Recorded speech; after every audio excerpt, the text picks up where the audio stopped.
কিন্তু যারা আমাকে মারবে ধরবে এই কথা আমি আগেও কানে শুনছি।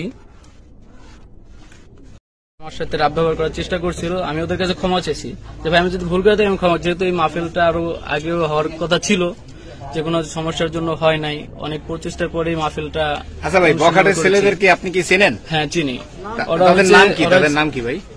ওদের নাম হয়েছে, আর বাপের নাম হয়েছে যে ঘ্যাসনলি, ওর নাম কি জানো বলে, সাকিব নলি।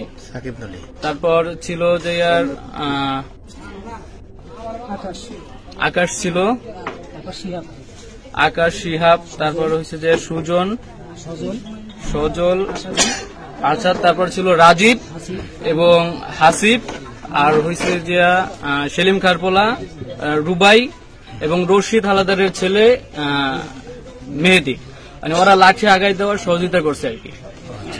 এরা তিনজন হচ্ছে আমার এলাকার। আর এই 7-8 জন যুবক আপনাকে একসাথে ধরে মানে মারছে। পুরো ঘটনাটা বলেন।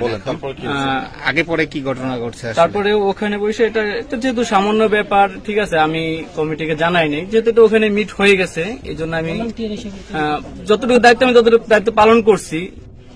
পরে আমি মাহফিল শেষ করে আমি বাসায় আসলাম, আছানবাজ বাজার থেকে পরে আসছি। আইসা আমি লুঙ্গি গামছা আর আমার পরনের যে প্যান্ট ছিল ঘামে ভিজা ছিল, ওইটা আমি ঘাটবার ধুইতে যাব, ওই অবস্থায় আমার উপরে হামলা করছে তারা। আনুমানিক 6 থেকে 7 জন হবে ওরা। শুধু ওই যে মানে ইফটিজিং করছে ওইটা বাধা দিচ্ছেন এই কারণে? হ্যাঁ, এই কারণেই মহিলা প্যান্ডেল ওরা ইফটিজিং করছে, এই কারণে।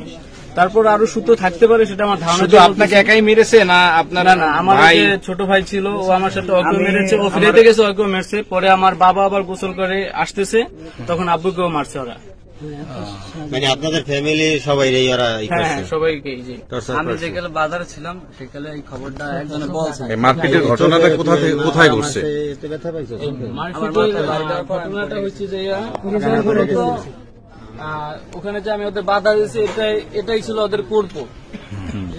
আর আরেকটু কথা আমি বলে রাখি, যেহেতু আমি বৈষম্য বিরোধী ছাত্র আন্দোলনের সাথে জড়িত ছিলাম, প্রায় দীর্ঘ 1 মাস আন্দোলনের সাথে ছিলাম, আমি অনেক লেখালেখি করছি, ঠিক আছে, এবং মিরপুর 10-এ এবং ইসিবি চত্বর, এই 2টা স্পটে আমি সবচেয়ে বেশি ছিলাম।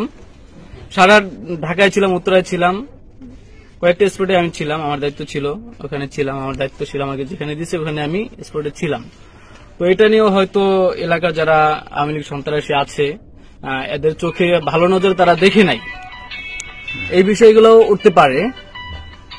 এবং এটা নিয়ে অনেকে কথা বলছে, ঠিক আছে, এটা আমার কানে আসছে, কিন্তু যেহেতু আমার কাছে প্রমাণ কুরূপ নাই, ঠিক আছে, এই জন্য আমি এটা প্রমাণ দিতে পারবো না।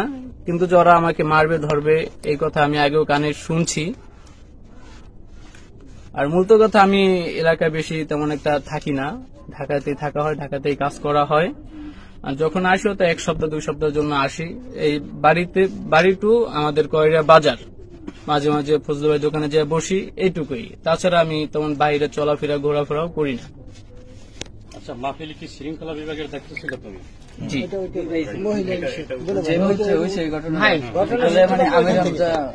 এখন যারা মারছে তুমি কি তাদের বিচার চাও? ইনশাল্লাহ বিচার চাই আমি। কাদের কাছে বিচার চাও? বিচার চাই, ঠিক আছে, যারা প্রশাসনিক দায়িত্বে আছে এবং আমাদের বাংলাদেশ জামাত ইসলামীর যত সাথী ভাইরা আছে, সকলকে নিয়ে আমি এটার বিচার চাই। এবং তুমি বৈষম্য আন্দোলনে ছিলা? জি। বৈষম্য আন্দোলনে যারা আছে তোমার ভাই বেরাদার, তাদের কাছে তুমি জাতি বিচার চাও? জি জি জি। ঠিক আছে।